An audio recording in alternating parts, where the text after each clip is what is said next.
Chers frères et sœurs en Christ, amis et connaissances, bien-aimés dans le Seigneur, que la paix et la grâce de notre Seigneur Jésus-Christ vous soient immensément renouvelées. Voici la parole vivante. Elle est tirée de l'épître de 1 Jean au chapitre 1, le verset 3. Ce que nous avons vu et entendu, nous vous l'annonçons à vous aussi, afin que vous soyez en communion avec nous. Nous vous l'annonçons vous aussi, afin que vous soyez en communion avec nous. Quelle joie de recevoir et de partager. Tel est le titre de notre méditation de ce jour.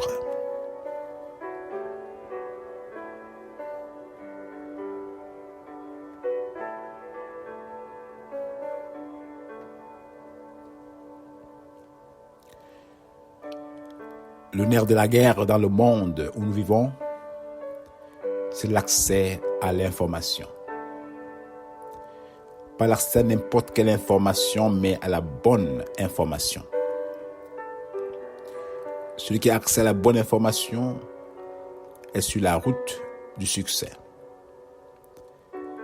Malheureusement, à côté de la bonne information, il y a aussi de la mauvaise, destinée à tromper, à mettre en déroute plusieurs personnes. Et malheureusement, beaucoup y succombent. Dans un monde aussi en compétition, beaucoup qui détiennent la bonne information les gardent pour eux-mêmes, afin d'en jouir seuls. Un peu d'égoïsme ici et là. Cette attitude égoïste est différente, ou devrait être différente pour quiconque reçoit la bonne nouvelle qui vient de Dieu. La bonne nouvelle concernant son Fils bien-aimé, Jésus-Christ. Nous pouvons la contenir. Elle nous donne de déborder de joie. C'est un feu brûlant dans nos cœurs qui nous donne une joie incomparable. Une joie dont le monde ne peut nous donner. C'est une joie tout autre qui découle de la vérité sur Dieu. C'est une joie indescriptible, durable, parfaite dans toute situation et dont nous ne pouvons nous empêcher de partager avec les autres pour qu'ils en profitent aussi à leur tour. La bonne nouvelle de Jésus-Christ, un trésor inestimable pour la vie de tout être humain, ne peut donc tomber entre les mains des chiches, des mesquins, des ingrats. Celui ou celle qui la reçoit, peu importe sa forme, doit la partager. Oui, cette nouvelle doit être largement partagée comme Dieu nous exhorte aussi à le faire. Ce que vous avez reçu gratuitement, donnez-le aussi gratuitement. C'est ce qui anime aussi l'apôtre Jean qui a goûté à cette bonne nouvelle.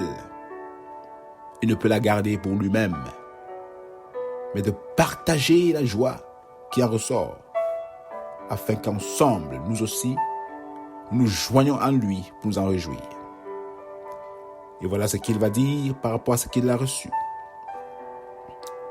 Ce qui était dès le commencement, ce que nous avons entendu, ce que nous avons vu de nos yeux, ce que nous avons contemplé et que nos mains ont touché concernant la parole de vie. Car la vie a été manifestée et nous l'avons vue et nous lui rendons témoignage. Et nous vous annonçons la vie éternelle qui était auprès du Père et qui nous a été manifestée.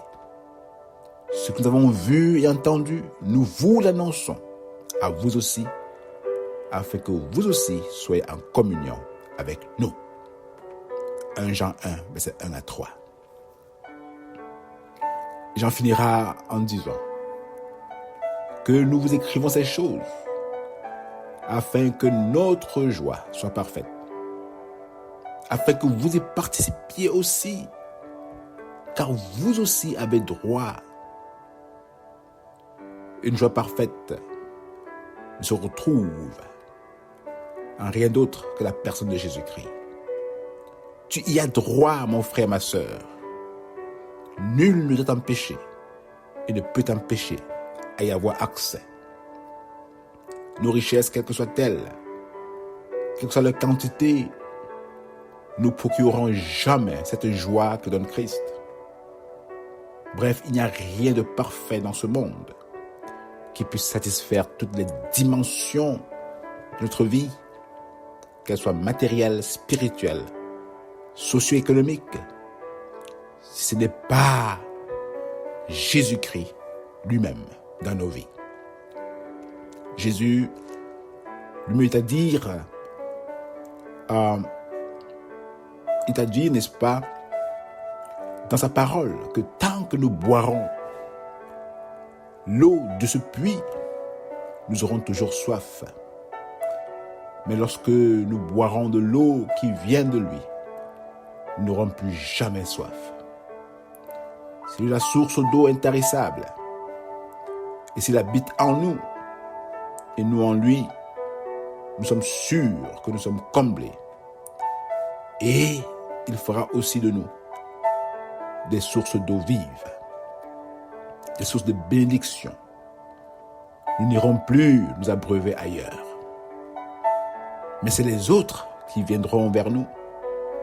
Car celui qui est parfait et procure une joie parfaite, c'est Jésus-Christ seul qui vit et règne en nous. Et l'apôtre Jean va au-delà pour dire que nous vous annonçons la vie éternelle qui était auprès du Père et qui nous a été manifestée. C'est-à-dire que cette bonne nouvelle qui est annoncée était destinée pour nous affranchir, nous enlever de nos ténèbres, nous donner de progresser et non de régresser. Cette bonne nouvelle nous a été cachée, certes, par ceux qui avaient découvert les richesses, le trésor. Beaucoup l'ont comprise et sont assis dessus, empêchant les autres aussi d'y avoir accès afin d'être joyeux. Non, mon frère, ma sœur, je la partage aujourd'hui avec toi. Et l'apôtre Jean va dire non, nous vous l'annonçons aujourd'hui, la lumière de Dieu. Oui, afin qu'au contact de cette lumière, quelles que soient nos ténèbres, que nous soyons affranchis, que nous rentrons dans cette communion et partageons la même joie. Le message d'aujourd'hui serait trop petit pour détailler tout ce que le Dieu de lumière peut nous procurer. Il faut seulement entrer en contact avec le Dieu de lumière qui nous assure la joie parfaite. Et c'est la lumière véritable qui, en venant dans le monde, éclaire tout homme. Oui, elle était dans le monde et le monde a été fait par elle. Mais le monde ne l'a point connue. Elle est venue chez les siens et les siens ne l'ont point reçue. Mais à tous ceux qui l'ont reçue, à ceux qui croient en son nom, elle a donné le pouvoir de devenir enfant de Dieu, nous dit l'apôtre Jean. Alors mon exhortation pour nous aujourd'hui, mon frère, ma sœur, est que nous entrions en contact avec la lumière de Dieu, qui est Dieu lui-même, et que nous marchons avec elle, cette lumière, si ce n'est pas encore fait. Et que nous la partageons aussi avec les autres, afin qu'eux aussi puissent expérimenter la joie que nous expérimentons aujourd'hui, de connaître ou d'avoir été en contact avec la lumière qui vient de Dieu. Oui, mon frère, ma sœur, cette lumière nous affranchira. Elle affranchira aussi nos frères, nos sœurs, nos amis. Et ensemble, nous partagerons la même joie. La joie qui vient du Dieu le Père Tout-Puissant à travers son Fils bien-aimé Jésus-Christ.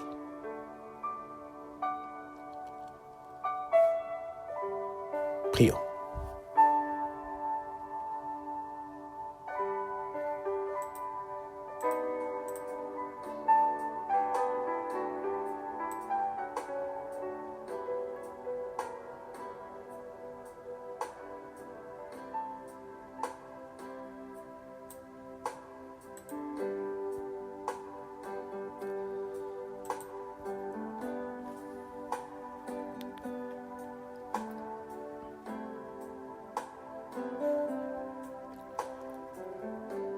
Quelle joie inestimable nous avons, ô Père, de te connaître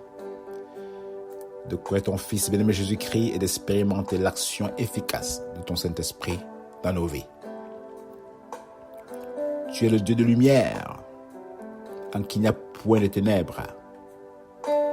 Et nous te bénissons, ô Seigneur, pour tout ce que tu es.